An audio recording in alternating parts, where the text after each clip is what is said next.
G'day guys, welcome to another layout, and I am back with you. I am scrapbooking my friend's dogs because I absolutely love these two little cherubs. They are beautiful. Mama is Daisy and her baby is Chico. These two sausage dogs, oh, they just melt me. They are just adorable. And I love scrapbooking them, so I am doing that today.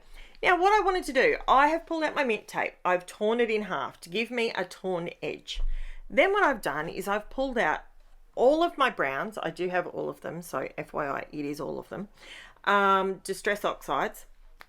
I pulled out tea dye and antique linen to start off with, and I pulled out my brayer. I wanted to push myself with colours I don't normally use. So that's what today is all about.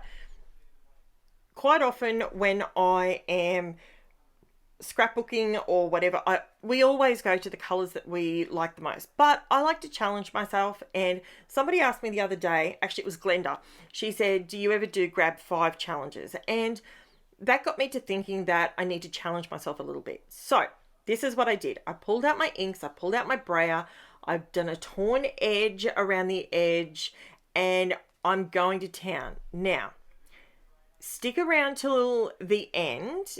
This video is only 13 minutes long. It won't take long at all. And have a look at how it turns out in the end. Because at the moment, it's starting to just look like a hot mess. Okay? But stick with me. Because this is proving to you and showing you when I say just keep going, just take 2 more steps. That's all you need to do. Just 2 more steps and it will come together. That is what I am telling myself at this point, because I'm looking at that going, whew, I didn't want to spritz water on it, because it's a great way of blending them together, but it's a cheats way. I'm trying to push myself a bit here. So I'm pushing myself out of my comfort zone. I haven't done stamping on a layout for a little while. So I reached over to my discount bargain bin stamps that I bought from KAISERCRAFT. I don't know. I think it was probably 18 months, nearly 2 years ago now. So I don't even know if these are still available, but you use your stamps. You do what you want to do. These are they're decorative. They're sort of ornate looking stamps. That's the feel they give me. And I'm using the OXIDE inks here at this point. I have pulled down, I'll have everything listed below, but I'll let you know what I'm using. I went in first with antique linen. I then went in with tea dye, and then I've come in over the top with walnut, stain, vintage photo, gathered twigs, brushed corduroy, and then a little bit of rusty hinge on top of that. And now what I'm using is the VERSAFINE CLAIR ink in Pinecone. I gotta say, at this point, I was like, this one might be a scratch. This one might be just dead. So this is where I got the stamps from, guys. Those little sheets. You can get them in KAISERCRAFT, and they have all different things there all the time. So have a look. They may not have this exact one, but they'll have one very similar. So obviously I decided to go down the brown and rusty hinge sort of orange look, because that's the color of these beautiful little wieners. They are so cute. And you can see Chico, she's literally begging. That's what she's doing. That dog, I kid you not, can sit like that for half an hour or more. Probably longer if you let her. And the bottom photo is they're having a bath. They're 2 wieners in the bath. And they're absolutely loving they love their bath. They love their water. And yeah, so they were having a bath. Everything was cute. It was all adorable. And Nell, that's my girl. That's one of my girlfriends. She's one of my best friends. I have 2 best friends. I've got Karen in WA. Good Lord, she hasn't been in WA for years. In Mackay, and I've got Nell who lives here in my hometown of Caboolture, and yeah, she snapped these photos, and I'm forever grateful that she allows me to scrapbook these photos, because it gives me different photos, different topics to. I mean, it's still dogs, but they're different dogs. They're not the same dogs. You're not seeing just Gizmo all the time, or Lexi, or Coco, or Dory. So this is now, I'm making this look really hard, because what I'm trying to actually do on this layout, this is what my challenge was, to use only browns to start off with. When it comes to the oxide ink, stay in the brown family.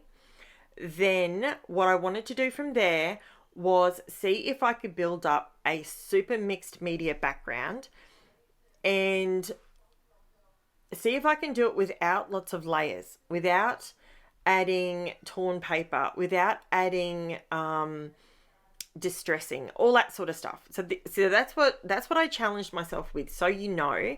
And at the end, you can tell me if I did or didn't succeed. So I'm actually adding a border around these photos, which was a little harder to do on camera because I was not able to sort of lean forward, but it turned out really good. That's the rusty hinge that I put around those, and it was a different stamp.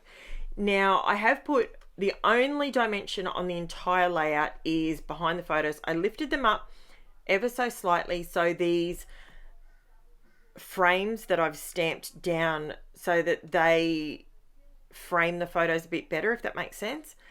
And I then come in with a couple of word stamps. Now these are all from the KAISERCRAFT. You can see me peeling them off there. And I sort of wasn't a fan of how they were finished off. So I pulled this stamp out, and I thought, oh, maybe if I come in with a lighter color around it. Nope, that didn't work.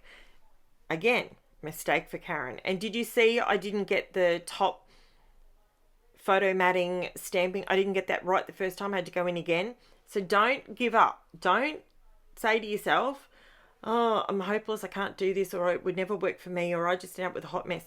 Look at that. At the moment, that's not looking like it's finished. It's looking very messy, crazy, chaotic. At this point, I was trying to figure out what I actually needed to do on the layout. I thought I needed to sort of bring in something. Now, remember, I've still got the torn edge tape around the border, okay?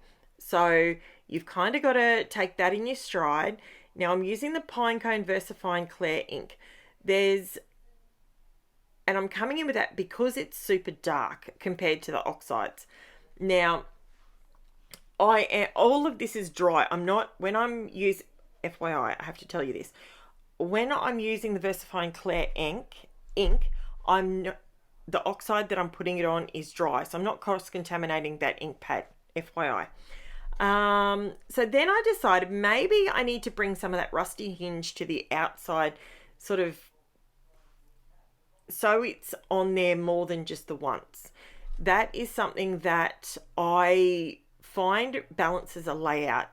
If you introduce a color, so now that I've got that rusty hinge at the top and the sides and the bottom, it looks more balanced, because around the photos it was starting to look a bit like, why is it there? That's the wrong color. Then I realized, light bulb moment, I have got rid of all my white. I've got no white space. There's no white space. There's nowhere for your eye to rest, so to speak. How am I going to add that?